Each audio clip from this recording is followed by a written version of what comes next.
Hello everyone, welcome back to my channel. My name is Mary Margaret if you're new here, and if you have been on my channel before, welcome back. My voice is a little bit sad this week, but I was so excited to have some time to film that I was like, you know what? It's gonna be fine. So here we are. I have my Monet poster from when I visited the DMA one time, and then I've got another one from the Museum of Fine Arts in Boston here.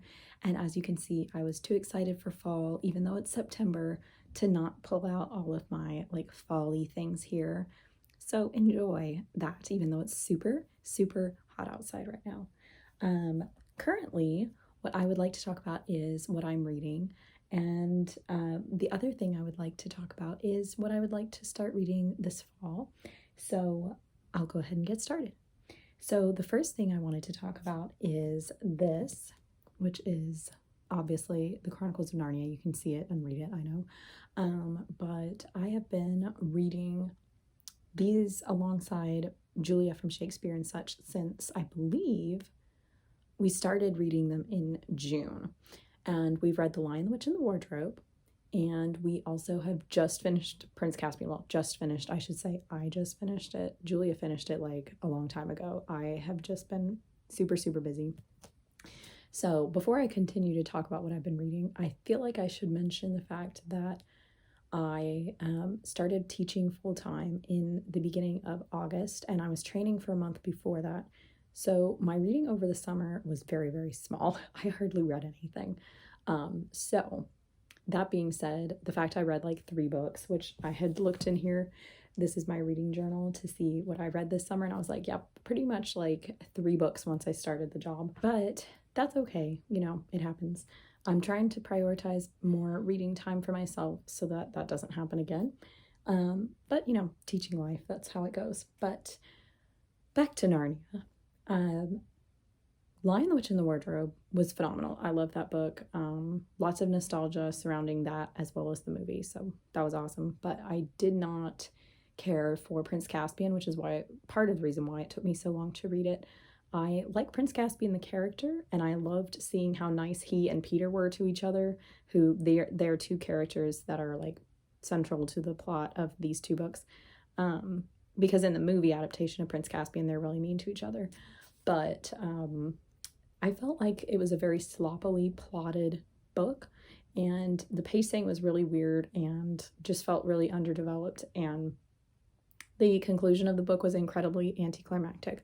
So I really enjoyed The Lion, the Witch, and the Wardrobe. Didn't care so much for Prince Caspian.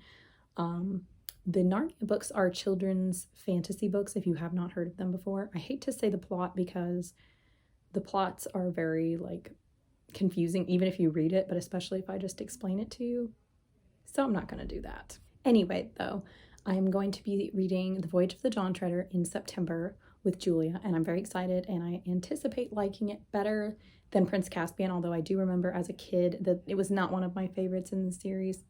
But that's okay. It's not gonna have to be my favorite. You know, I have other books in the series that can be, and taking a trip down memory lane with these has been quite fun, so no complaints with me on that front. Plus, reading with Julia anytime is just fun. We have great conversations, and I drive her absolutely bananas because I'm talking all the time to her, but she's very tolerant, so thank you, Julia. I am currently also trying to finish reading this Mary Stuart book. I mentioned it in my last video, at least. I know I probably mentioned it in another. So far, let's see, I am over halfway through, and the print is tiny, so it's longer than it looks like it is.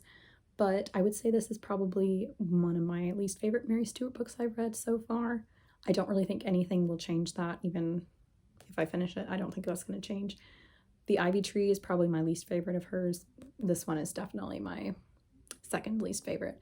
It is a very plodding suspense book. So I feel like we've spent the first half of the book creating suspense, and I'm like, it could have been like maybe a quarter of the book. So I was very, very underwhelmed, and just didn't really care for it too much thus far.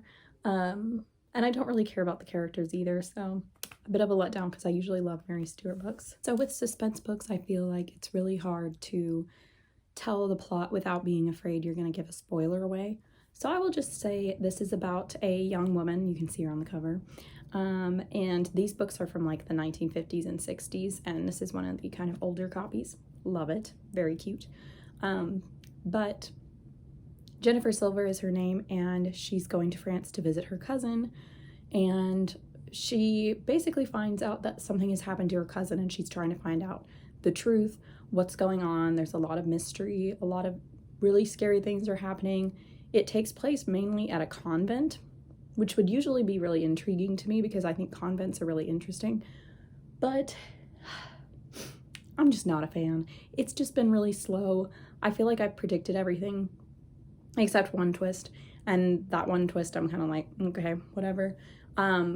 Usually Mary Stewart is one of my favorite authors of all time, so I was disappointed to find this not that great, which is why it's taken me so long to read, even though I started it in like, I think May.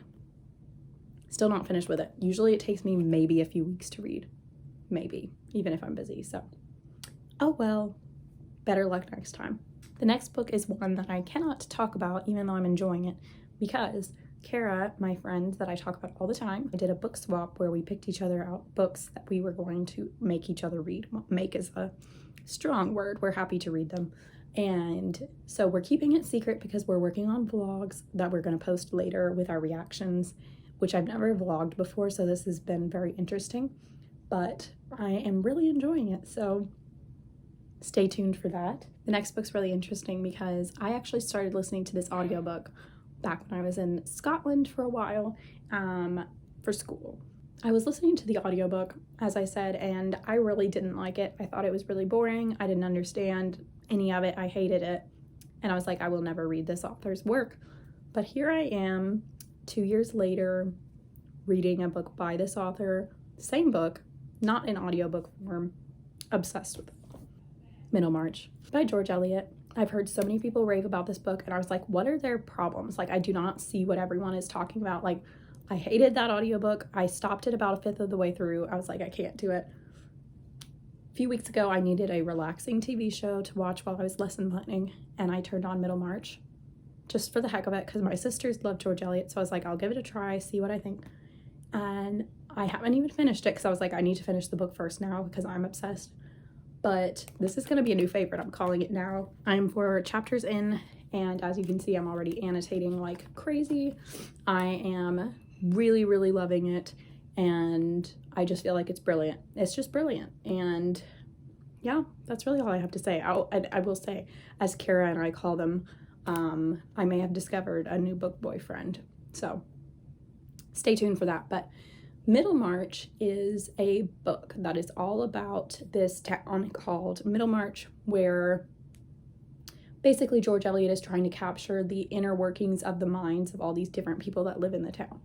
And there are a lot of different main characters, but it starts out with Dorothea Brooke is the main character in the first part, and later on you get introduced to a lot of different other main characters, but Dorothy is probably the most interesting to me though, because she has this really strong need to be a good person who does good things. And so basically everything she chooses to do is very puritanical. It's very self-sacrificing, but also in a lot of ways could be perceived as being selfish because she's trying to promote her own intelligence and her own image to others in a lot of ways. But this kind of tells about what she does and her mistaken ideals, and about how she learns to think differently and all of those different things. And I can tell right now, like I said, 4 chapters in, that I'm obsessed. Like, I've been reading 1 chapter a day, making the time for it. I've got my annotations. I'm already out of my purple ones. The purple ones are for quotable lines or things that I think are really interesting observations. Orange are relatable lines, or things I think are relatable for this particular book. Green is like really pretty descriptions or scenes in nature I love. Blue is for something that's sad or just really like moves me. And then pink is for things I love, which I imagine from what I saw of miniseries, I know who the pink ones are gonna go primarily to. I'm just calling that right now. So I will definitely keep you updated, and I will probably do a review, just saying. So keep an eye out for that. I've also been listening to my Don Quixote audiobook, still hating it. Don't quite understand why it's so popular. I understand its literary contribution in history, but I don't get it. I'm getting close to 80% through, and it's fine. I'll finish it, but I'm just like, I don't get it. So nothing really to say there, just not loving it. But the last book I want to talk about, because I'm out of time for today, but I'm hoping to film a video again soon, is this one. I have not started reading this yet, but I want to. If any of you have encouraging thoughts about reading this, please put them in the comments, because I need all the encouragement I can get, which is kind of funny for me to say because I'm literally reading Middlemarch, but this is not in my comfort zone. I don't typically reach for like hunky science fiction books, but the movie's coming out and I want to see it because it looks amazing, but I want to read the book first. Priorities, you know? I love how like every book I've talked about in this video like matches. Autumn vibes. Anyway, that's all from me today. I know this is a chaotic video as usual, but I just wanted to say hello because I miss you all. And thank you for subscribing. I don't know why I have over 200 subscribers. You guys are amazing, but I don't understand. I hope to see you soon. Hopefully I'll have more time to read and film soon. But thanks for watching. I will talk to you soon. Bye.